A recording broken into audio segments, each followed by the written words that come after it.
Hello, my name is Beth. Welcome back to my channel. And I am here today to do the mid-year freakout tag. I debated on doing this because I haven't read half the books I said I was going to read. But anyway, I don't know where this originated from. And so the best book that I have read so far in 2024. The River We Remember by William Kent Kruger. This is a historical fiction. I read it for Shelley Swear Engine's Read Historical Fiction 2024 this year. And it also fit for Summer Big Book Challenge that Sue Jackson has going this summer. For the last 12 years, I believe, I think that's how many years she's ran this challenge. But this is about a murder is committed, and it is on Memorial Day in 1958. I'm not good with dates. In Jewell, Minnesota is when the body is found, and the body is Jimmy Quinn. He's found floating in the Alabaster River, and Sheriff Brody Dern is left to figure out who murdered this man.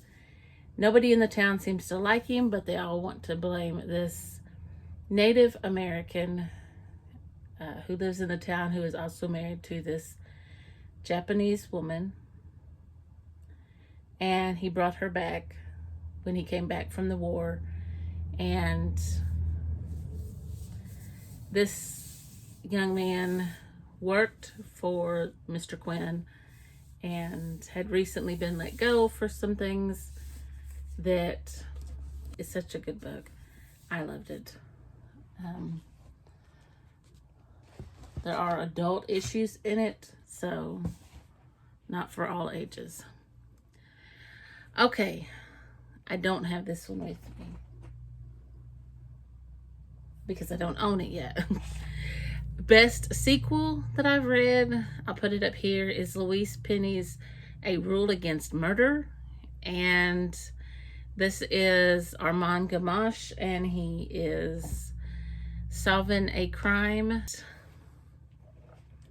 I'm not sure which one it is.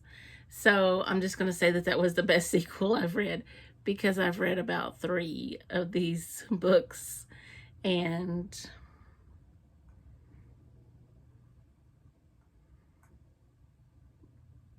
I can't right now remember which one this one is. I'm sorry. Okay, new releases that I haven't read yet, but want to read. Okay, I'm just going to go with the one that was released in January that has been on my TBR since January. House of Flame and Shadow. I've been trying to get through my reread of Crescent City House of...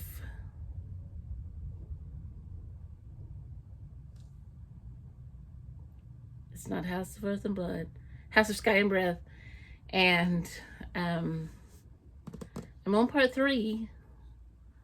So I'm almost there. But I'm definitely reading this next month. It is on my July TBR. And I have to get this read. I have to. Okay, so definitely getting this read next month. So that one. I also have Ruth Ware's new one that was released in May, at the end of May, that I am kicking myself that I have not gotten read this month. One Perfect Couple. I don't remember what it's about. I don't even think I read the blurb. So this could be my... I didn't. This could be my haven't read the blurb in my 52 books in 52 weeks, because I don't want to know what it's about. We know they're not a perfect couple, or Ruth Ware wouldn't be writing about them. And then I have Just for the Summer by Abby Jimenez that I haven't read yet. And this is a fake dating that I haven't read.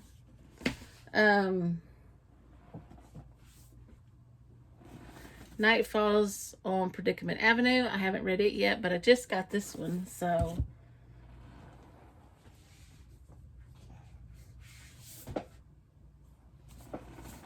I haven't read Funny Story yet by Emily Henry. Where have I been? And of course, this one just came out, but I am reading this starting tomorrow.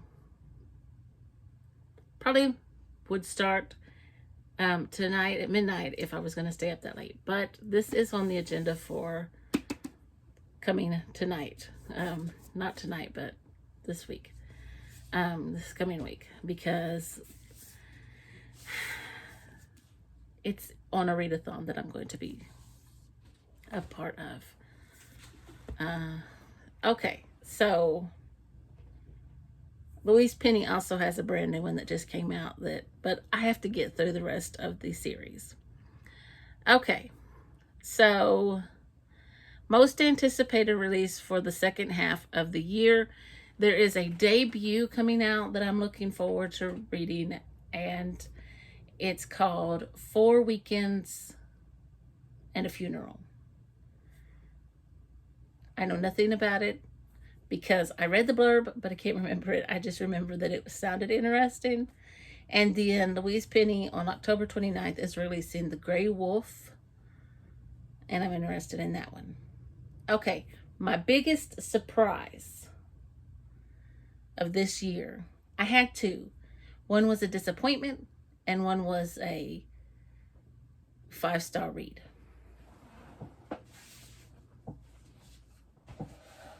Okay, so my 5-star was The House is on Fire by Rachel Beanland. This book was so good. It's set in the 1811 in Richmond, Virginia, and a theater company catches on fire during a play. And I'm just gonna go ahead and tell you, because you find out, I mean, it's told right away that the theater company, the stagehands, actually caused the fire, and they blame a slave revolt. And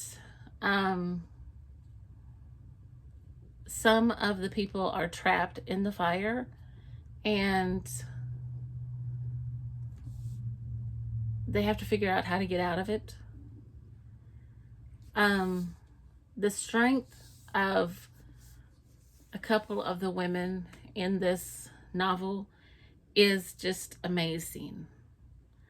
And I just admire them so much. There's also a man in here. He is he's a slave.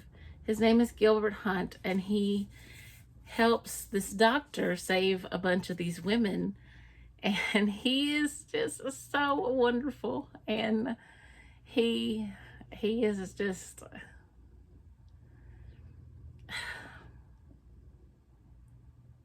oh, he's just so wonderful. And she actually, her story is centered around these characters: Sally, Cecily, Jack, and Gilbert.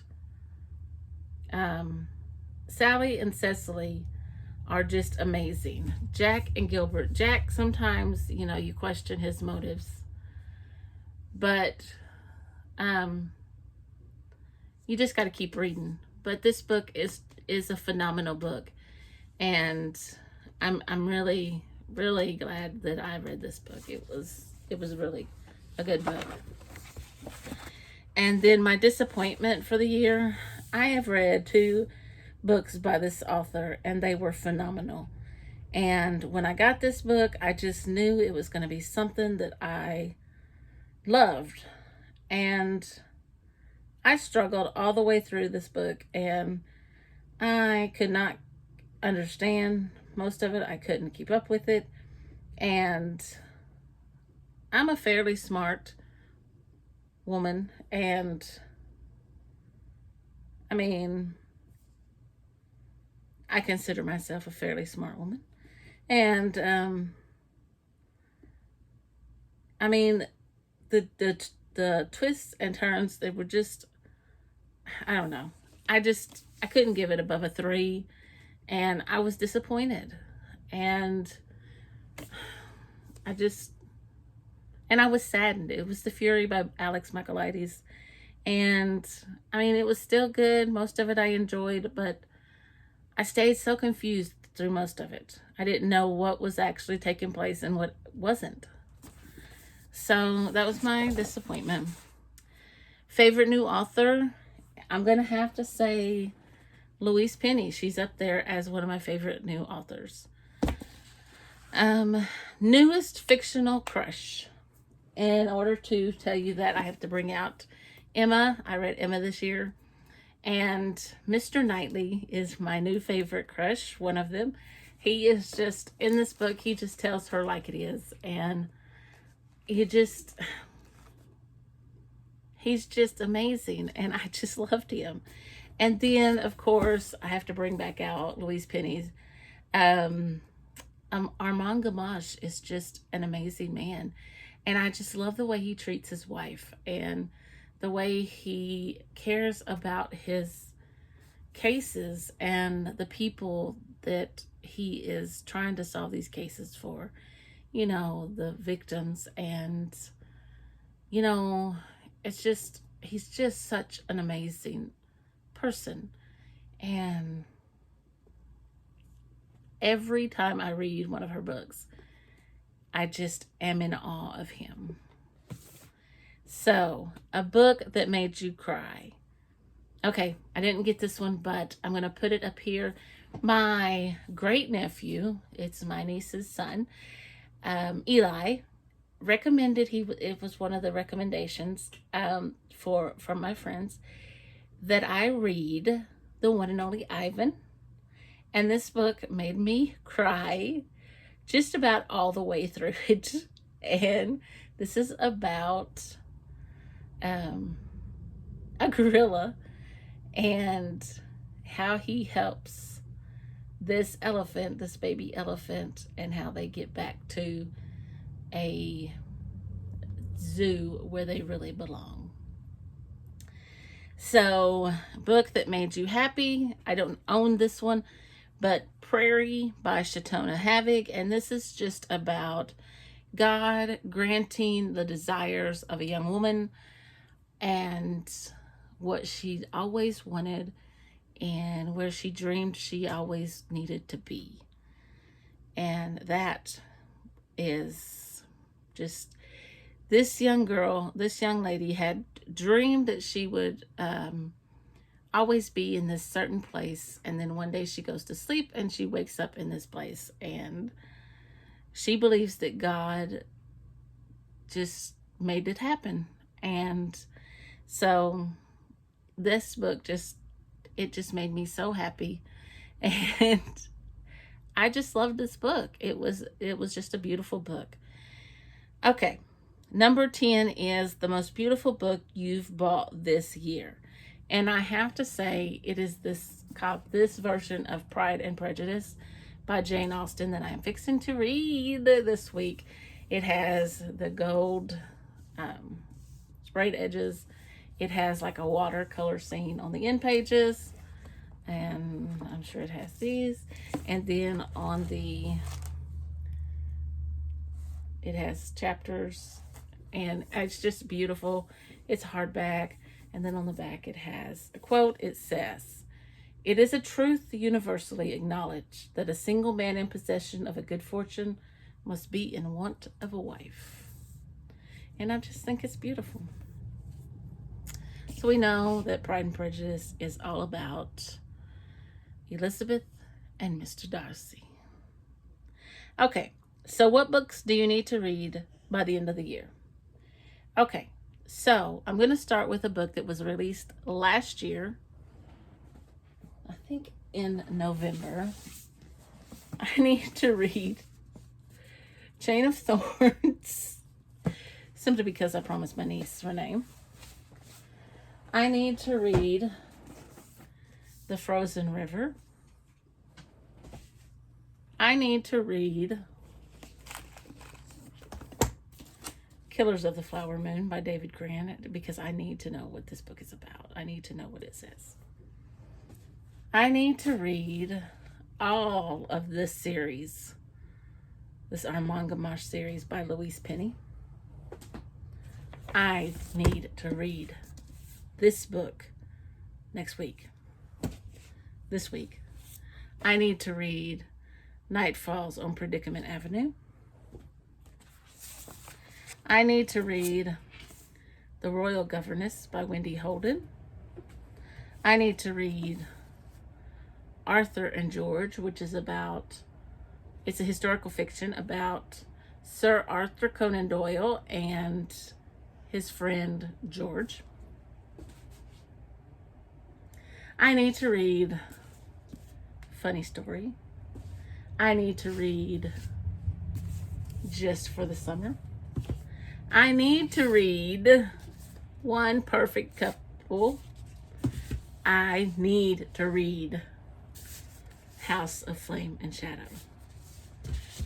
And so many more. So,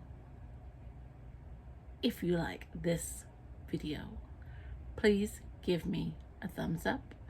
And if you haven't already subscribed, please do so. And I will see you in my next video.